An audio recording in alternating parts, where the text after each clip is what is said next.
사랑하는 유영교회 성도 여러분, 또 이 방송을 시청하는 모든 성도 여러분, 주님의 은혜 가운데 지난밤도 평안하셨습니까? 예, 오늘 우리가 함께 나눌 말씀은 시편 102편 1절로부터 11절 말씀까지입니다. 1894년 이재마 선생이 동의수세보원이라는 책에서 사상의학을 발표했는데요. 이 사상의학은 한의학 발전에 획기적인 기여를 했다고 해요.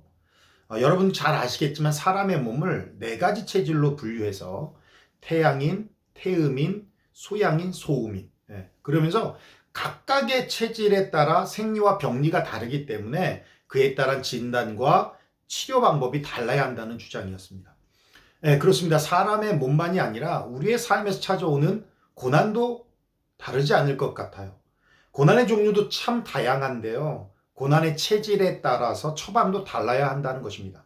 가령 죄로 인한 고난이라면 어떻게 처방해야 합니까? 회개함입니다. 그렇죠? 그리고 다시 주님께로 돌아가는 것이 답인 것이죠. 의로 인한 고난이라면 기뻐함입니다. 의인된 자가 이 땅에 살면서 고난을 받는 것은 당연한 것이고 그에 따른 하늘의 상급이 있기 때문에 기뻐하라는 것이죠. 때로는 원인 모를 고난도 우리에게 찾아옵니다. 그럴 때 어떻게 처방해야 합니까? 그때는 인내와 감사로 처방해야 하는 것이죠. 하나님께서 지으신 모든 것이 선함에 감사함으로 받으면 버릴 것이 없나니 하나님의 말씀과 기도로 거룩하여짐이라 말씀하고 있어요. 고난을 통해서 반드시 나를 성숙하고 성장하게 하실 것이라는 믿음으로 인내하며 감사하는 것입니다. 그렇다면 이런 고난의 체질을 어떻게 알 수 있을까요?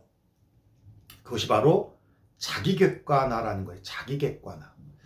인간관계론을 쓴 국민대 교수인 김옥희 교수는 자기객관화는 자신을 객체로 알며 있는 그대로의 자신, 그리고 자기가 바라는 자신, 그리고 남들이 바라보는 자신 간의 차이를 이해하는 것을 말한다라고 정의를 하고 있습니다.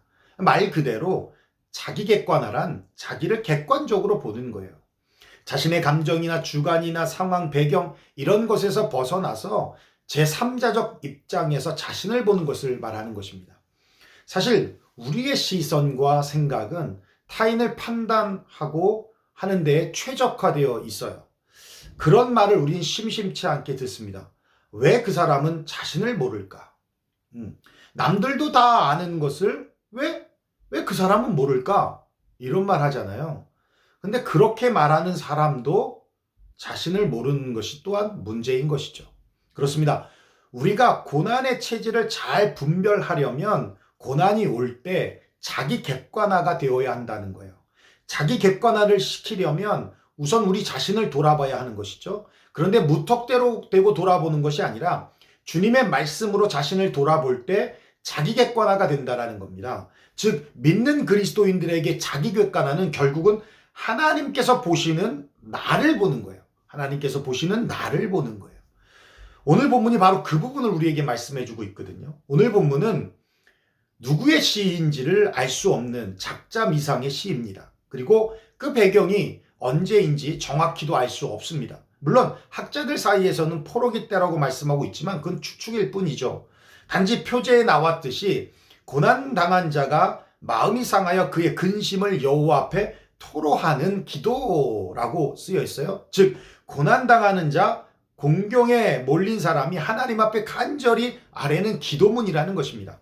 그런데 저자는 자신을 주님 앞에서 객관화하여 지금 자신이 당하는 고난의 체질을 알고 대처하고 있다는 겁니다. 그러면 우리가 본문을 읽고 오늘 우리에게 주시는 메시지가 무엇인지 함께 나누도록 하겠습니다. 1절부터 제가 봉독해 올리겠습니다. 여호와여 내 기도를 들으시고 나의 부르짖음을 주께 상달하게 하소서. 나의 괴로운 날에 주의 얼굴을 내게서 숨기지 마소서. 주의 귀를 내게 기울이사 내가 부르짖는 날에 속히 내게 응답하소서. 저자는 지금 괴로운 날을 보내고 있다고 고백합니다. 얼마나 괴로운지 부르짖고 또 부르짖는다라고 고백하고 있어요. 마치 주님이 얼굴을 숨긴 것 같이 보이지 않아 답답해하며 자신의 기도에 속히 응답하여 달라고 간절하게 부르짖고 있습니다. 3절부터 볼까요? 내 날이 연기같이 소멸하며 내 뼈가 숯같이 탔음이니이다. 내가 음식 먹기도 잊었으므로 내 마음이 풀같이 시들고 말라버려 싸우며 나의 탄식 소리로 말미암아 나의 살이 뼈에 붙었나이다. 네, 뼈가 숯같이 타고 음식 먹기도 잊었으며 살이 뼈에 붙었다. 네, 육신적인 고통 가운데 있다는 것이죠. 아마도 질병으로 인한 고통이 심했던 것 같습니다. 6절 볼까요?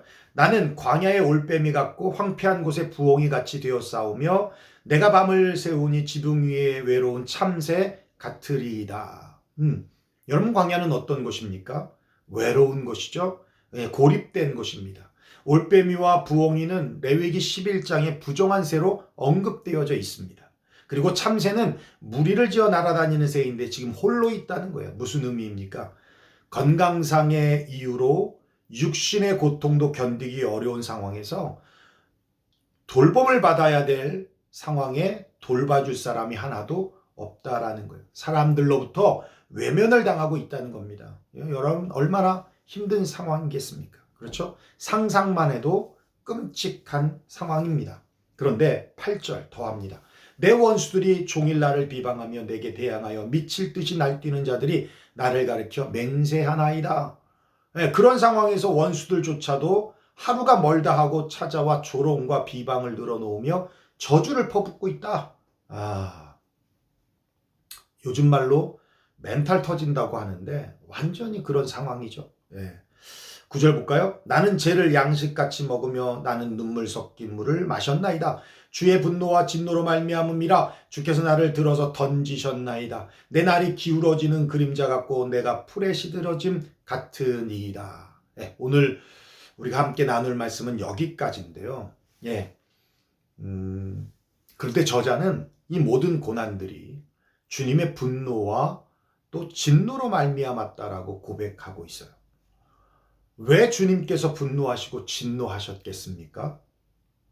자신의 죄 때문이라는 거예요. 저자는 원망의 말투로 이 말을 고백한 것이 아닙니다.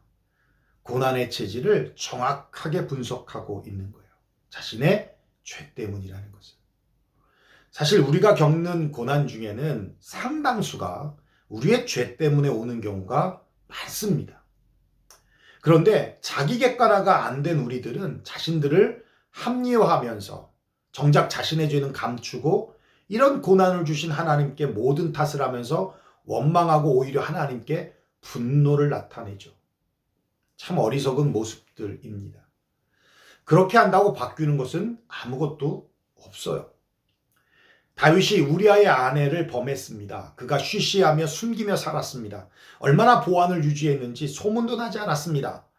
그렇지만 하나님은 아셨어요. 그래서 나단 선지자를 통하여서 그 사실을, 그 죄를 지적하라고 하십니다. 그래서 나단이 다윗을 찾아가서 다윗에게 자신이 저질렀던 그 죄를 지적합니다. 근데 여러분, 나단 선지자가 그에게 그의 잘못을 지적하기 전에 다윗의 마음이 어떠했을까요? 시편 32편 3절 4절에 이렇게 말하고 있어요. 내가 입을 열지 아니할 때에 종일 신음함으로 내 뼈가 쇠하였도다. 주의 손이 주야로 나를 누르시오니 내 진액이 빠져서 여름 가뭄에 마름같이 되었나이다. 고통 가운데 있었다는 겁니다. 남들을 모르게 속일 수 있을지 몰라도 정작 자신은 속일 수 없고 자신 스스로 남들에게 자신의 죄를 감출 수는 있어도 자신에게는 감출 수 없다는 거예요.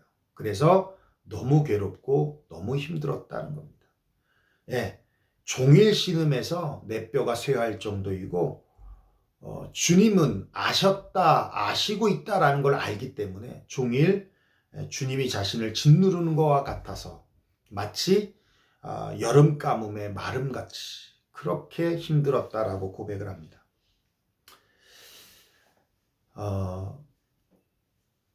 얼마나 힘들었으면, 그죠? 그러기에 그가 1절 2절에 시편 32편 1절 2절에 그렇게 말해요. 허물의 사함을 받고 자신의 죄가 가리워진 자는 복이 있도다. 마음에 간사함이 없고 여호와께 정죄를 당하지 아니한 자는 복이 있도다. 네. 죄를 짓는 것은 물론 나쁜 것입니다. 그런데 그 다음으로 할 수 있는 것은 최선은 숨기는 것이 아니라 회개하여 사함을 받는 것입니다. 그리고 주님께로부터 정죄를 받지 않는 것입니다. 그것을 다윗은 복이라고 고백하고 있다라는 거예요. 그렇습니다. 죄로 인한 고난은 회개가 답입니다. 죄로 인한 고난은 하나님의 징계이기 때문에 그렇습니다. 회개하면 주님은 우리에게 이렇게 말씀하셔요. 이사야서 55장 7절 악인은 그의 길을 불의한 자는 그의 생각을 버리고 여호와께로 돌아오라. 그리하면 그가 긍휼히 여기시리라. 우리 하나님께로 돌아오라. 그가 너그럽게 용서하시리라. 사랑하는 성도 여러분, 또 이 방송을 시청하는 성도 여러분, 혹시 고난 가운데 계신 분이 있으십니까? 그렇다면 하나님 앞에서 또 말씀 앞에서 자신을 객관화하십시오. 그리고 그 고난의 체질이 무엇인지 분별하십시오. 그것이 죄로 인한 하나님의 징계라면 정직하게 주님 앞에 나아가서 회개하십시오. 그러면 주님은 용서하시며 회개의 기쁨을 안겨주실 것입니다. 그 결과 죄에서 자유함을 경험하게 되실 것입니다.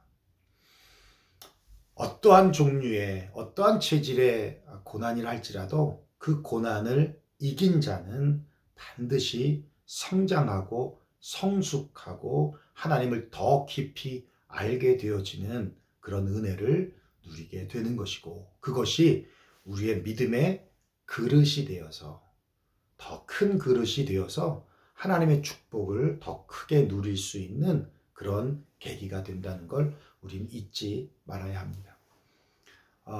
얼마 전에 아시안컵에서 호주를 연장 승부 끝에 2대1로 이겨 4강에 올라갔는데요.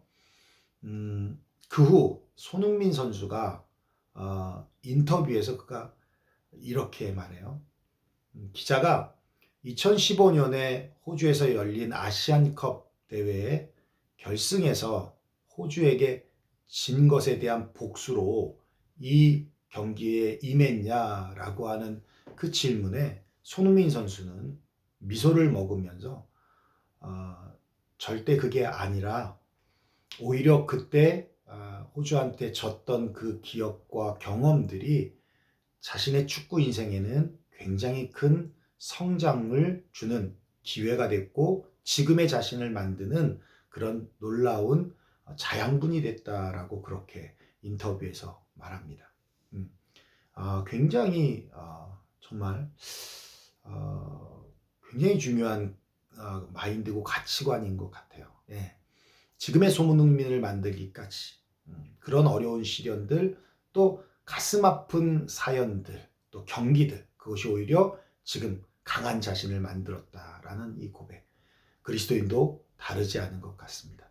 물론 고난을 스스로 찾아서 당하거나 맞이할 이유는 없습니다만 어떠한 체질의 고난이든 간에 그걸 이겨내면 반드시 아름다운 결과, 또 아름다운 열매를, 또 성숙이라고 하는 열매들을 우리가 맺을 수 있다는 것을 기억하시고, 지금 조금 힘들어도 그 원인을 찾고 또 거기에 대한 분명한 치료를 해 나가신다면, 그렇다면 반드시 아름다운 결과를 맺게 될 줄로 믿습니다. 그래서 오늘도 주님과 better together 하시는 저와 여러분 되시기를 바라고, 오늘 10시에 있을 요르단과의 경기에서도 승리할 수 있기를 원합니다. 저는 3대2를 예상합니다.